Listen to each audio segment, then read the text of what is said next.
I remember at the time thinking, I have to get through this for them. I have to get through it for them. I didn't know how they would cope. I didn't know how.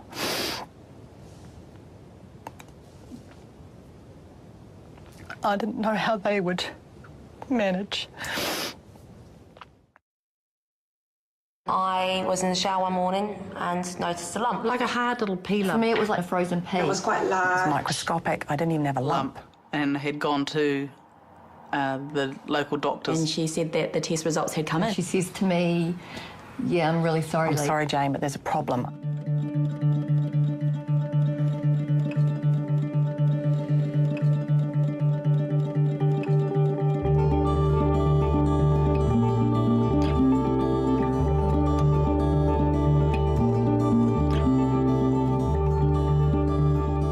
I was diagnosed with breast cancer at the age of 47. 49. 89. 28, 62. At the beginning of this year. And I thought, bugger.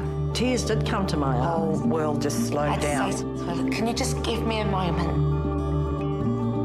You realise that you've got to deal with this Early thing. detection is absolutely vital. If I didn't have my mammogram, I wouldn't be here. I would not be here today. I remember at the end of that day going back to the car with my husband. To the car. I remember sitting in the car park afterwards, just shaking my head. My coping mechanism was to talk and to share. Did what we thought was the right thing and told as many people as we could. I've got great family support. I had a lot of support. Oh, yeah, my sister was there from the beginning. I really felt alone. But, you know, you get through it.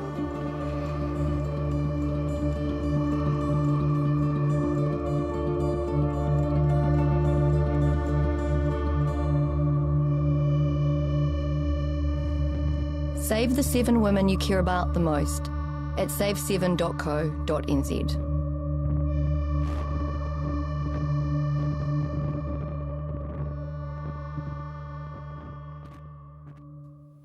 And that is what it's all about today on Canterbury Live. Welcome to Canterbury Live on Wednesday, the 27th of May.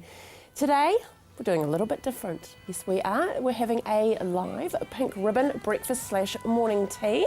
So it is all about the wonderful women in our worlds, yes, and that have been affected by breast cancer. Today, we're doing a reprieve from New Zealand Music Month. All of the wonderful divas that you hear throughout the show today have all suffered from breast cancer. So leading us first up is Sheryl Crow, If It Makes You Happy. So awesome.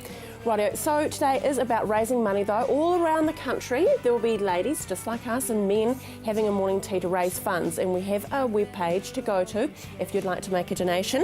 It is pinkribbonbreakfast.co.nz/page, Andrea Allen's host page. So please, I implore you to go along there and donate what you can to this wonderful cause for research for breast cancer. And as it stated there, 7 women a day in New Zealand are diagnosed with breast cancer.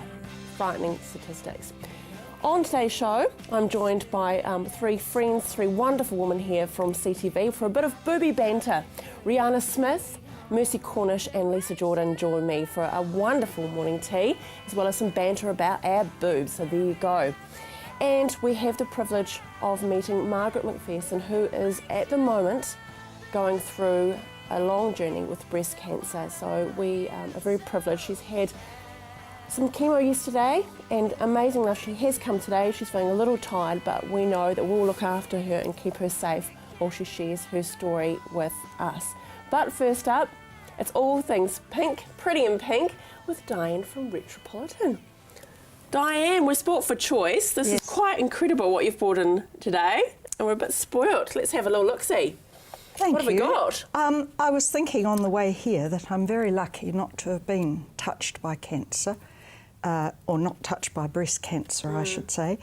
And no wonder they've chosen pink, because when you look at such a feminine colour, isn't it? And it makes you smile. It makes you smile. You don't see a lot of it. I've had to borrow this to be able to wear pink from the shop. It's one of those lovely hand knits with all the lovely stitches. And it's but gorgeous. I brought along some pink things. You usually think of retro being orange and brown, but if you go back to the 50s and 60s, a little baby girl would only get pink presents. Little girls were dressed in pink. There's still a bit of that around. There's still a bit. I little don't mind it. I have But three anyway, smelly boys, so I love everything pink in my household. So, well, I had no trouble finding pink things. I've got pink in tea cosies, pink in doilies. That's a little Duchess set. We'll just hold that up there. Wow, that's a gorgeous. It's a blush pink, isn't it? It's not It blush. is, It's almost a salmon. salmon is it? pink. That's what I'm thinking of. Pink tablecloths. Oh, don't put that down. Oh, I love that. Isn't that a bit It's gorgeous? that nice heavy damask, which has the pattern on both sides. Double damask, as they called it. Lots of pink scarves. That's only just a very small selection. That one, I think, is beautiful. And, of course, the chiffon. Yeah. Pink gloves. We've got the very fine nylon evening gloves. Little day lovely. gloves with the little bow. Just so feminine. I love the chiffon.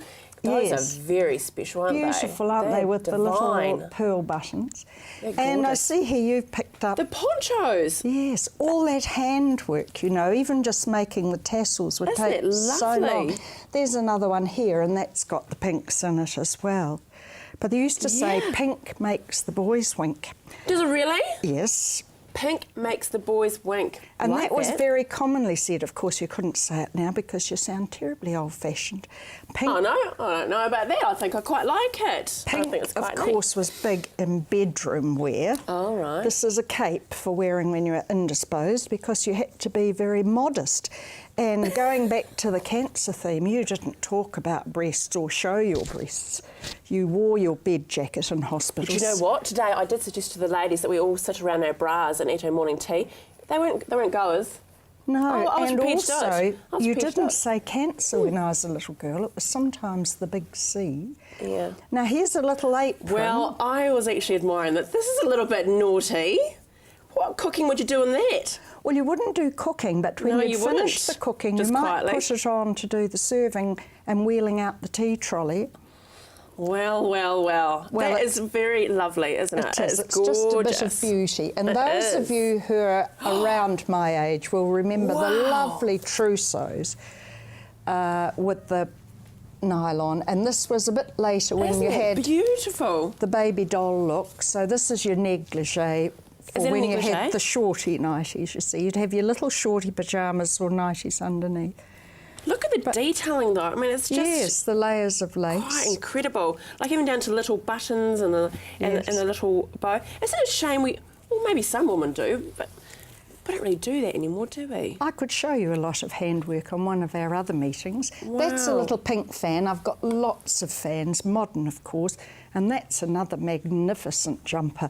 The young girls love these knitted jumpers like Yes, well, that. Mercy that's coming on the show later on, I could just see her with it. She's such a tiny wee dot, but she loves it. She's a very Stepford wife look about her. Oh, wow. So that's magnificent, always lined, of course, hand-sewed hems, beautifully finished. Oh, isn't it? So this is all lined. You know what is also, Diane? You buy hardly anything lined anymore. No, and they've all got machined hems, even if they're designer, which staggers me. I know. And here's another little bed jacket just to be frilly and frou-frou. It is very frou-frou. And another saying was, pink and green are fit for a queen, so that's possibly why they've put that in. There were a lot of references. You were in the pink, meant you were really feeling great.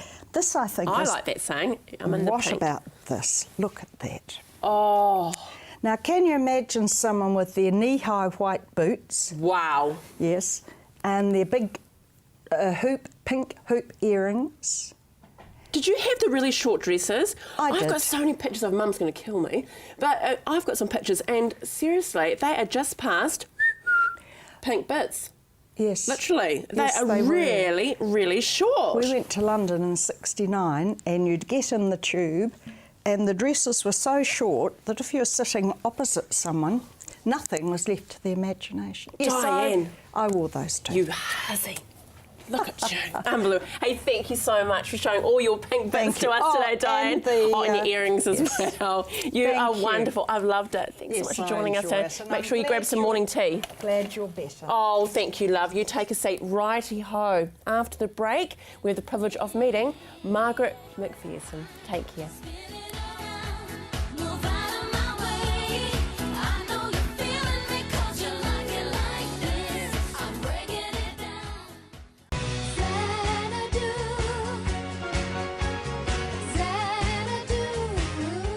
Living it in John, that's right.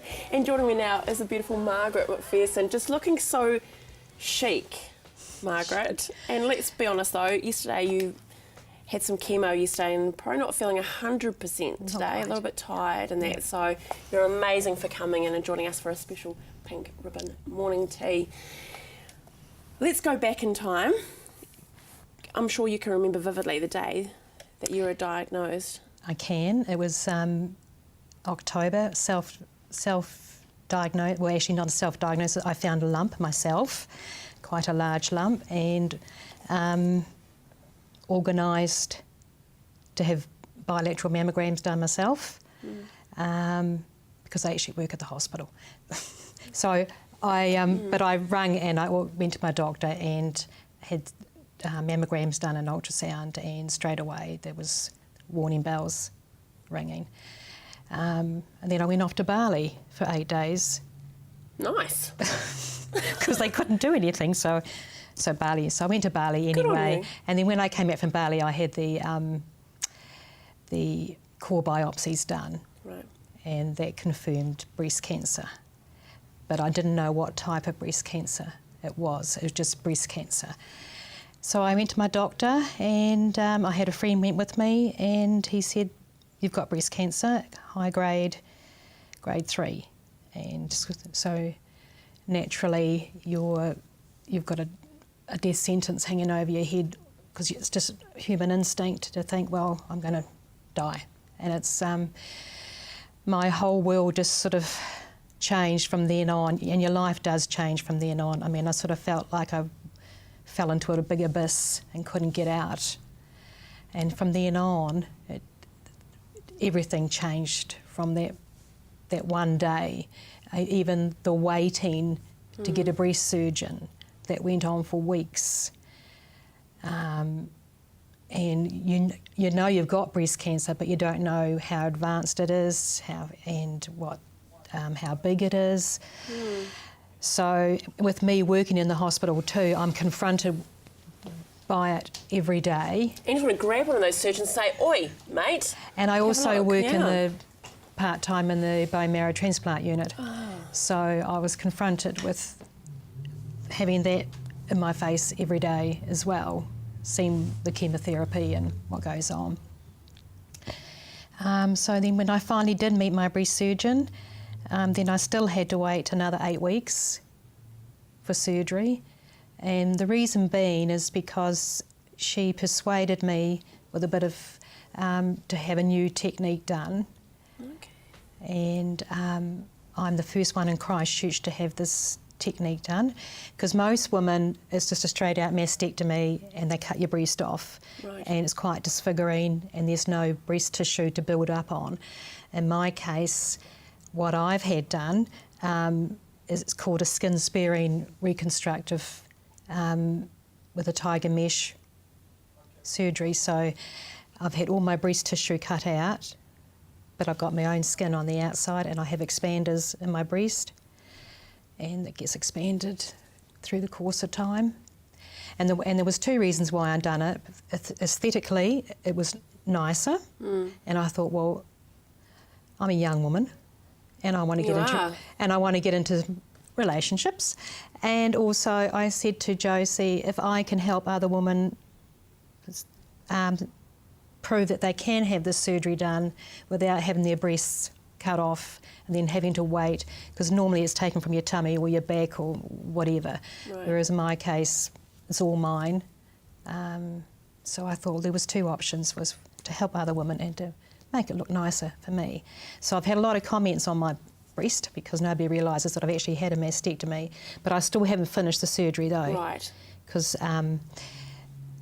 they can't finish it until I've had the radiation. So then I had surgery in December, and then I started chemotherapy in February. And yeah, it does change your life. Emotionally, it's been a huge thing for me. I can cope with the physical scars. It's the emotional scars, and there's days where you're very, very lonely, and you just sort of just want to climb back into bed and just don't want to do anything. But I've got a very good support group from friends, and that helps me a bit. But I also lost my husband to cancer, so that has left a big void in my life, and I was there for him, but I haven't got him there for me. No. So that's been extremely hard. Yeah. Those women that we saw at the start that will be told by their surgeon or their consultant that they have breast cancer, what can you say to them? Be positive. Make sure you've got a lot of support. Support is very, very important. Yeah, I suppose, and join groups. And I think that's really important. And talk? And talk. There's no breast cancer support group here in Christchurch at all. So that needs to be addressed, I think, through the Cancer Society. Hugely. That's quite frightening. Yeah. Well, we feel very privileged. Usually a control room is a bit noisy, things happening, but it's been silence for the last 6.5 minutes, just taking on your story. And just a little, very little gesture, but hopefully it can brighten up some part of your home today. Oh, thank you very much. But thank you. Thank you. Our thoughts are with you. Thank you. And you are just amazing. Such an incredible role model. Well, can I just say that women who have breast cancer don't have to look like they've got breast cancer. And I've taken on this whole new look that you can look out there, amazing. And because women, people perceive you to have cancer as down and out. And I said, no, I'm not going to. I'm not a cancer victim. I have cancer. And you are chic. Thank you I'm so chic. much. You are chic. You're chic. Thank you very much. There, you're fine. Now stay with us after the break. 3 wonderful friends, 3 wonderful ladies. We're here for some booby banter.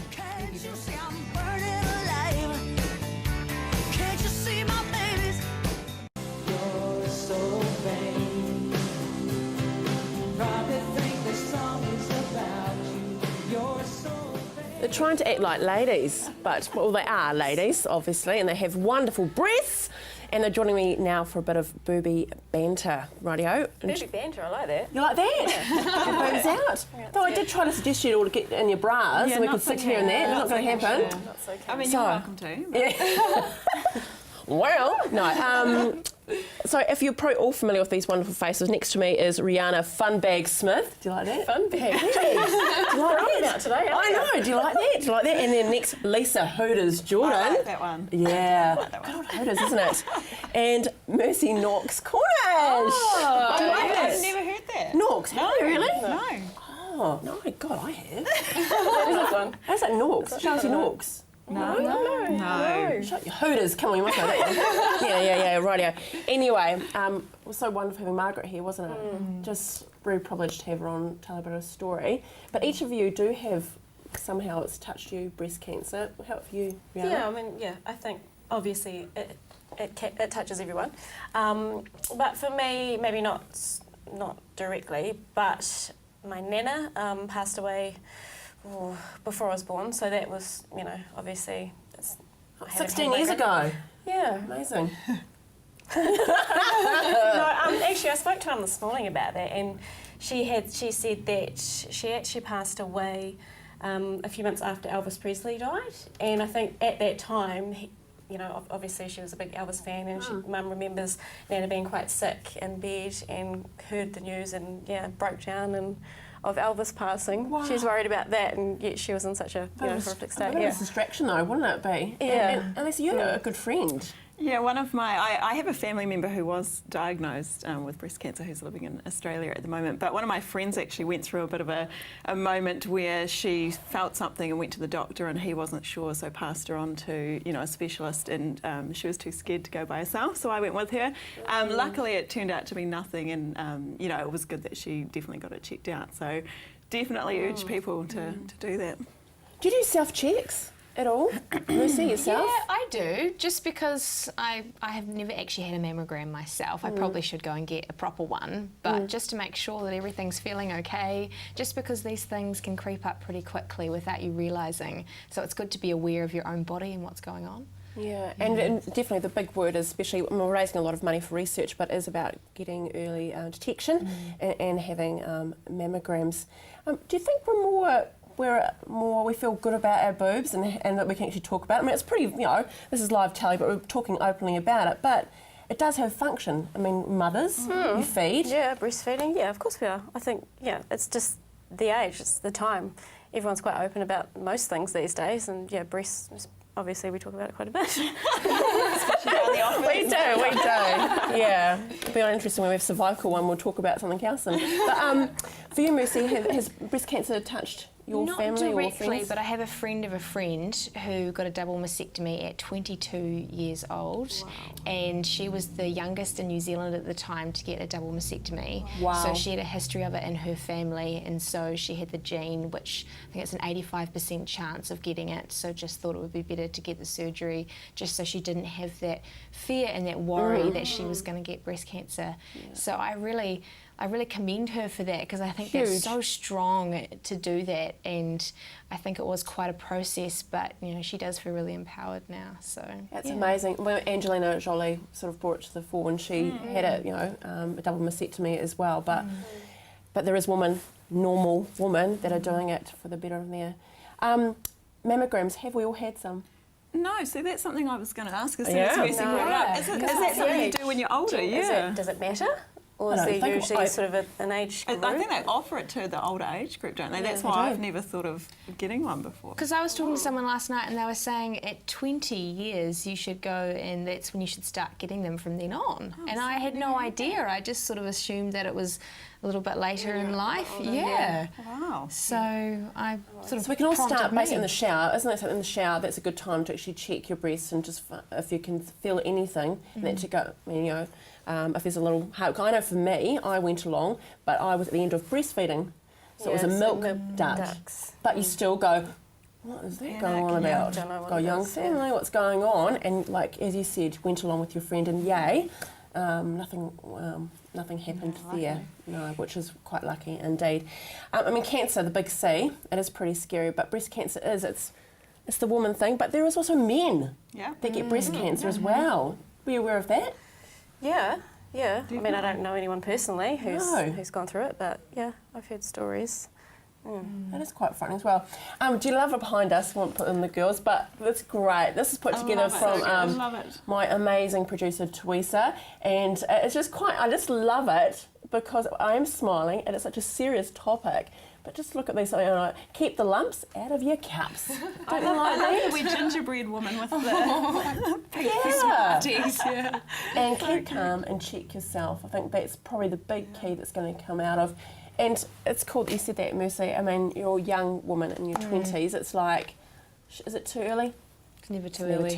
Hey, we're going to be enjoying this off camera because it would look a little bit like a feast. But I'm sure no one likes it on camera, but it has been a wonderful show, and I think all three, you're three friends, but three wonderful women, all your different lives, and I think if just one of you out there goes, I need to go for that mammogram, then we've done a good thing today. And don't forget to go to our page, and I'll thank Anna and Dougie for pulling this up on screen now, is the pink ribbon, breakfast.co.nz/page/Andrea Allen's host page. Ooh, what a mouthful, it's on screen. I know. And donate. But thank you all for joining me today. And if you are currently going through the breast cancer journey, our thoughts are with you today.